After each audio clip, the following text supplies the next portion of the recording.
Psst. Hoy, ikaw. Gusto mo maging digital artist? Kaso hindi mo alam kung saan ka mag-uumpisa. Tuturuan kita. Una, kailangan mo ng drawing tablet. Android tablet. Yan, meron ka. Tapos kailangan mo ng pen, pang-drawing. Yun, meron ka din. Tapos, kailangan mo ng drawing app. Meron ka na pala eh. Sige na, mag-upisa ka na. Drawing ka na, kunwari pa to. Oh, set up mo muna yung Miwo laptop stand. Para hindi ka na mahirapan. Yan, meron ka din pala niyan eh. Set up mo muna. Patong mo na lang yung tablet dyan para hindi ka na maghahawak. Yan. Sige, mag-umpisa na tayo.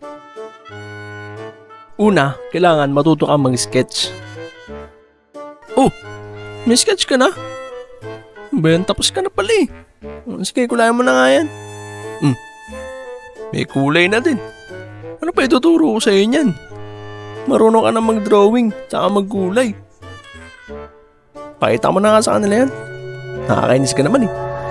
Kidding aside, bago ay pakita ang final artwork, ang gamit ko sa video na ito ay ang 2-in-1 capacitor pen for Android and iOS, Galaxy Tab A9 Plus tablet, High Paint drawing app, libre lang yan everyone, at syempre Miwo laptop tablet stand.